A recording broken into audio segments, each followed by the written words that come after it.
Hello मेरे जवानों, कैसे हैं आप सभी लोग। मैं आपका फिजिक्स गुरु जितिन मित्तल एक और नए लेक्चर के साथ आपके साथ जुड़ रहा हूं।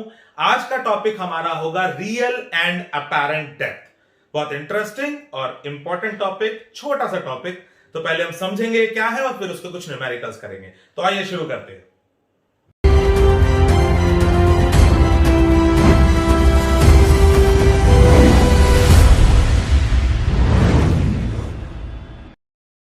तो दोस्तों, क्या है रियल एंड अपैरेंट डेप्थ का कॉन्सेप्ट। मैं एक बहुत सिंपल सी स्टेटमेंट कह रहा हूं, स्टेटमेंट को समझिए तो एक्चुअली आपको वो कॉन्सेप्ट समझ आ जाएगा। अगर किसी नदी में या किसी स्विमिंग पूल में कोई ऑब्जेक्ट अंदर है तो वो जितना गहरा दिखाई दे रहा है बट वो एक्चुअली उससे ज्यादा गहराई पर है। मेरी बात समझने की कोशिश कीजिए। मैं स्विमिंग पूल पे गया और एक जल परी, सपोज एक एग्जांपल है, एक हाइपोथेटिकल सिचुएशन, एक जल परी स्वप्न सुंदरी उसके अंदर है। अब उस जल परी को मैंने सोचा मैं जाऊं और उसे पकड़ लूं, उसके दोनों पकड़ लूं, हाथ पकड़ लूं एकदम चाहती, ठीक है। तो मैं क्या करूंगा, मैंने सीधा निशाना लगाया, जंप करा और उसे पकड़ने की कोशिश करी, लेकिन मैं नहीं पकड़ पाऊंगा। क्यों नहीं पकड़ पाऊंगा? क्यों? एक्चुअली जो मैंने निशाना लगाया था वो इसके अकॉर्डिंग लगाया था कि मुझे कहां दिख रही है, बट वो उससे एक्चुअली नीचे थी, तो मैं उसे पकड़ नहीं पाऊंगा। तो जहां पर वो एक्चुअली है वो उसकी रियल डेप्थ है, और जहां वो मुझे दिखाई दे रही है वो उसकी अपैरेंट डेप्थ है, जो एक्चुअली रिफ्रैक्शन ऑफ लाइट के कारण मुझे दिखाई दे रही है। तो उसी को हम समझने की कोशिश करते हैं कि क्या रिलेशन होना चाहिए रियल एंड अपैरेंट डेप्थ के बीच। ओके, और जो इमेज है, मतलब ऑब्जेक्ट एक्चुअली जहां पर है और जहां पर वो दिखाई दे रहा है, तो वो शिफ्ट कितना हो रहा है, हम उसको डिराइव करने की कोशिश करते हैं। तो आइए दोस्तों डिराइव करते हैं relation between real depth and apparent depth. कैसे डिराइव करेंगे? बहुत सिंपल सा एग्जांपल लेते हैं। मान लेते हैं एक वाटर टैंक इमेजिन करते हैं। सपोज इतने लेवल तक वाटर है, ये डेंसर मीडियम हुआ, ये एयर है तो ये रेयर मीडियम हुआ। सपोज एक ऑब्जेक्ट, कोई कॉइन पड़ा हुआ इसके बॉटम पे, तो मैं कह सकता हूं this is it's real depth. अगर मैं एक रे ऑफ लाइट इससे यू स्ट्रेट लेकर जाऊं तो ये एज इट इज निकल जानी चाहिए, ठीक है जी, चली गई। अगर मैं एक रे ऑफ लाइट कुछ ऐसे लेके जाऊं बहुत कम एंगल पे, तो वो कुछ यूं रिफ्रैक्ट हो जानी चाहिए अवे फ्रॉम द नॉर्मल। तो अगर away from the normal refract हुई तो इन दोनों रेस को अगर मैं देखूं तो ये कुछ यहां मिलती हुई दिखाई दे रही है। तो अगर मैं इसको ऑब्जेक्ट बोल रहा हूं तो उसकी इमेज यहां दिखाई दे रही है। वो एक्चुअली तो यहां पर थी लेकिन यहां दिखाई दे रही है, का मतलब this is its apparent depth. तो now let us derive a relation. ये इंसिडेंट रे थी तो मैं इसको I बोल सकता हूं, ये रिफ्रैक्टेड रे है तो मैं इसको R बोल सकता हूं। ये I है तो जी ये भी I होगा, ये R है तो जी ये भी R होगा। I can write mu of denser medium with respect to rarer medium as rarer medium में कौन सा एंगल बन रहा है R, और डेंसर में कौन सा एंगल बन रहा है I। Okay, I can write mu of denser with respect to rarer as R upon I, क्योंकि एंगल सभी बहुत स्मॉल है। I can write R as, let's say this is X, मैं R को लिख सकता हूं X upon AD, ध्यान से देखो, एंड I को लिख सकता हूं मैं X upon RD। तो इसे सॉल्व करा, mu of denser with respect to rarer comes out to be RD upon AD, और I can simply write it as mu is RD upon AD। और ध्यान रहे, जब मैं mu याद करूंगा तो mu is of denser medium with respect to rarer medium, and here object is in denser medium and we are observing it from rarer medium। ये वही केस है जो मैंने अभी आपको स्वप्न सुंदरी जलपरी वाला बताया। ओके, तो एक्चुअली शिफ्ट कितनी हुई है image? What is this shift? ये शिफ्ट मेरे को निकालने के लिए भैया रियल डेप्थ में से अपैरेंट डेप्थ सब्ट्रैक्ट कर दूं। I can write AD as RD upon mu, तो RD into 1 minus 1 by mu. In most of the books you see it as T, तो फॉर्मूला बन जाएगा शिफ्ट का T into 1 minus 1 by mu. क्या ये बात समझ में आई सभी को? कोई प्रॉब्लम तो नहीं? अब हुआ क्या होगा? ये तो केस हो गया कि जब ऑब्जेक्ट डेंसर मीडियम में, अब मैं कूद गया, किसके लिए कूदा था? उस जल परी के लिए कूदा था। जलपरी भी स्मार्ट है। वो जलपरी बाहर निकल जाएगी, अब ऐसे थोड़ी मेरे हाथ में आ जाएगी। अब वो बाहर निकल गई, मैं तो नदी में रह गया। अब मैं नदी में हूं या पानी में हूं और उसे बाहर ऑब्जर्व कर रहा हूं। अब जब मैं उसे बाहर देख रहा हूं तो मैं डेंसर मीडियम में हूं, मतलब observer this time is in denser medium, और जो ऑब्जेक्ट है वो रेयर मीडियम है। प्लीज इसको कि मैं जलपरी को ऑब्जेक्ट बोल रहा हूं, सिर्फ ऑब्जेक्ट इस सेंस में कि जिसको देखा जा रहा है उसको हम ऑब्जेक्ट बोलते हैं। फेमिनिज्म या ऐसा कुछ मत ले आना प्लीज इस पे। तो अब मैं अगर उसको ऑब्जर्व कर रहा हूं तो अगर मैं उसके हाथों को अब देख रहा हूं पकड़ने के लिए, तो जहां वो दिखाई दे रहे हैं मुझे एक्चुअली वो उससे नीचे होने वाले, मतलब एक्चुअली जो उसकी हाइट है हाथों की मुझे उससे ऊपर दिखाई देने वाले हैं। मैं कह सकता हूं दिस टाइम रियल हाइट से ज्यादा होगी अपैरेंट हाइट। ऐसा क्यों, देखते हैं, अभी प्रूफ करता हूं। समझ में आया यहां तक? चलो नेक्स्ट डेरिवेशन करके देखते हैं। तो दोस्तों इस बार क्या करने वाला हूं मैं, बनाते हैं जी। ये बनाया मैंने, ये बनाया मैंने, ठीक है। Again this is denser, this is rare. Now this time object is in rare medium. अगर मैं एक रे ऑफ लाइट स्ट्रेट लेकर आऊं तो ये एज इट इज निकल जानी चाहिए। अगर मैं एक रे ऑफ लाइट कुछ ऐसे लेके जाऊं तो it must bend now towards the normal. तो अगर वो टूवर्ड्स द नॉर्मल करेंगे हम, तो अगर मैं इसको बैकवर्ड प्रोड्यूस करूंगा और इसको भी, तो एक्चुअली मुझे इमेज यहां दिखाई दे। तो जो मैंने अभी बोला कि उस जलपरी के हाथ एक्चुअली यहां थे, लेकिन दिखाई कहां देंगे अब, यहां।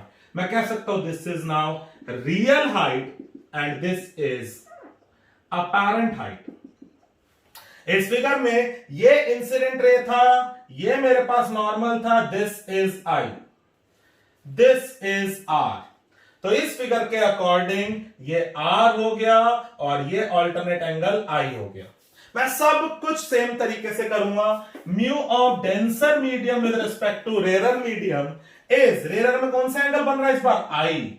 सो मैं डायरेक्ट लिख दूं साइन आई को आई, और अपॉन में देखो डेंसर में कौन सा बन रहा है इस बार, R. Mu of D with respect to R, I की जगह क्या लिख सकता हूं, let's say this is x, x upon R H and x upon A H.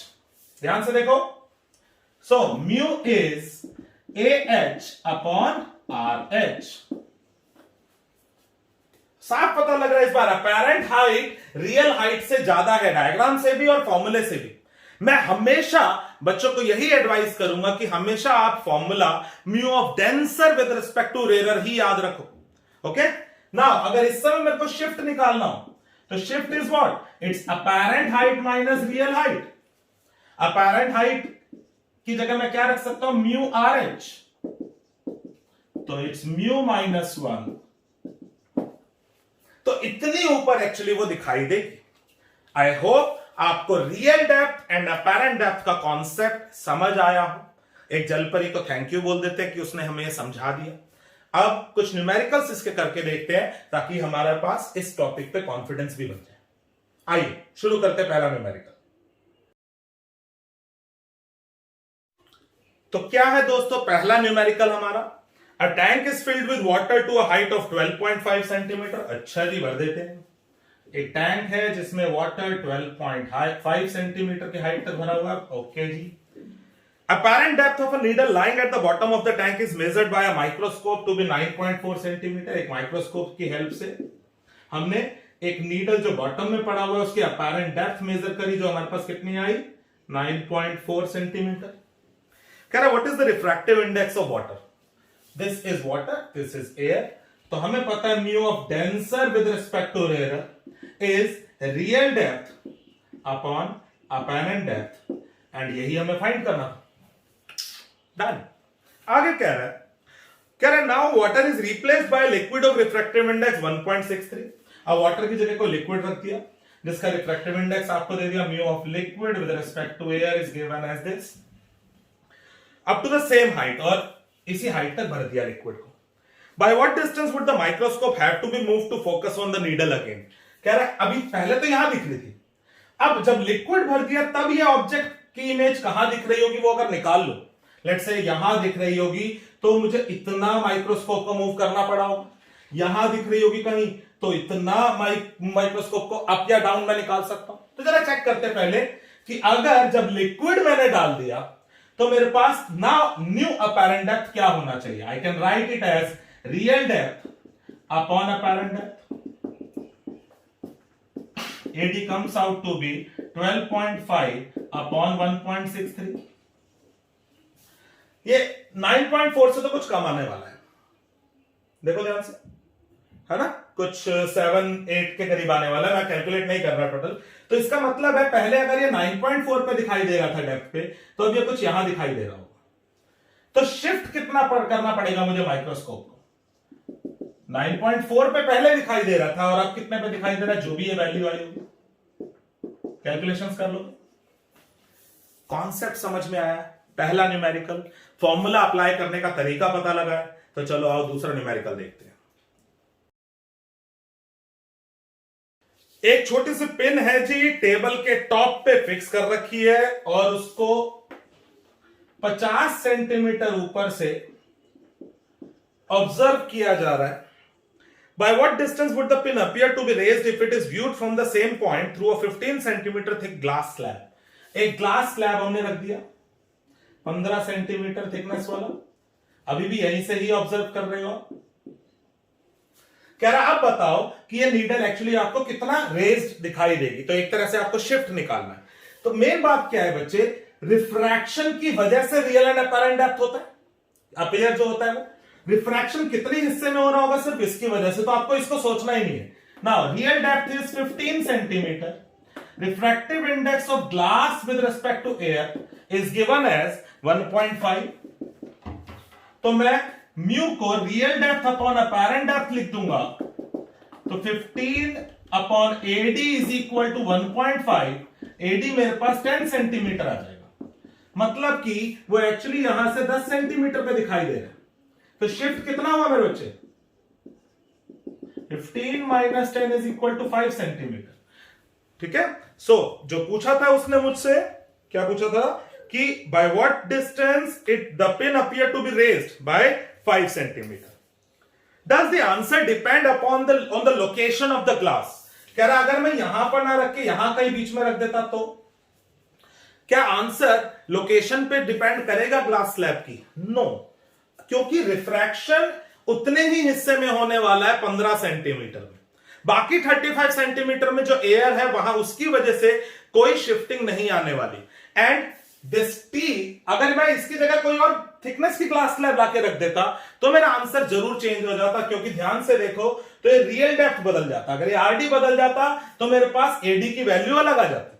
तो इसका सिंपल सा आंसर हुआ नो, इस ग्लास स्लैब की लोकेशन पर डिपेंड नहीं करेगा। हाँ ऑब्वियसली अगर ये ग्लास स्लैब पिन के ऊपर ही ना हो, कहीं और रखा हो, तो पिन को रेज वेज की क्या सवाल। तो हमसे यही पूछना चाह रहा है कि बीच में अगर मैं कहीं और रख दूं तो क्या फर्क पड़ रहा होगा?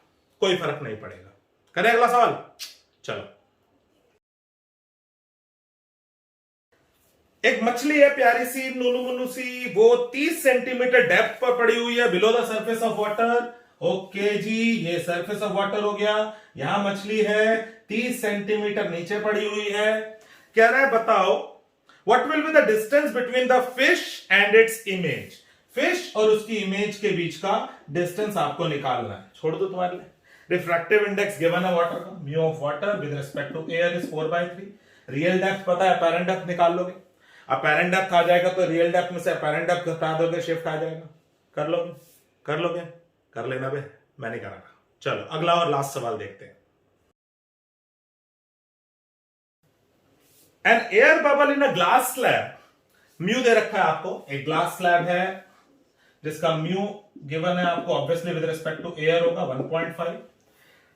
Is 6 centimetre deep when viewed from one face. जब एक तरफ से देख रहे हैं तो वो 6 सेंटीमीटर पे दिखाई दे रहा है, और जब दूसरी तरफ से देख रहे हैं तो वो 4 सेंटीमीटर पे दिखाई दे रहा है। कह रहा है the thickness of the glass plate find करो। एक काम करते हैं, ऑब्वियसली जो दिखाई दे रहा है का मतलब वो अपैरेंट डेप्थ है, तो रियल डेप्थ मुझे नहीं पता। एक काम करता हूं, लेट कर लेता हूं, मान लेता हूं कि सपोज जो एयर बबल है वो एक्चुअली किसी भी एक एंड से कहीं पड़ा हुआ है। सपोज दिस इज एक्स, और अगर मैं इस पूरी थिकनेस को जो फाइंड करना है इसको टी मान लू, तो दिस इज T-x। तो अगर मैं अब इस फेस से देखूं तो मेरे पास refractive index of glass with respect to air is real depth upon apparent depth. Mu की जगह रख सकता हूं 1.5, it's x upon 6, x comes out to be 9। अब सेकंड तरफ से अगर मैं देखूं mu of glass with respect to air is real depth upon apparent depth. Mu की जगह क्या रख सकता हूं 1.5, टी की जगह निकालना ही है, x में निकाल चुका हूं 9 अपॉन में 4। सॉल्व करता हूं 6 is equal to T minus 9, T की वैल्यू सॉल्व हो गया 15 सेंटीमीटर, थिकनेस इज 15 सेंटीमीटर। तो आई होप मेरे दोस्तों real depth and apparent depth का कॉन्सेप्ट मजा आया हो। आई होप आप सभी को मजा आया हो, और अगर आपको मजा आया है, कॉन्फिडेंस आया है, तो प्लीज कमेंट सेक्शन में अपना फीडबैक जरूर दे। कोई प्रॉब्लम हो मुझसे डिस्कस करें कमेंट सेक्शन में, एंड सब्सक्राइब कर दे, शेयर कर दे, लाइक कर दे, भेजो यार आगे प्लीज, तुम्हारे लिए तो मेहनत कर रहा हूं। लव यू ऑल, मिलते हैं नेक्स्ट लेक्चर में कुछ और न्यूमेरिकल्स के साथ।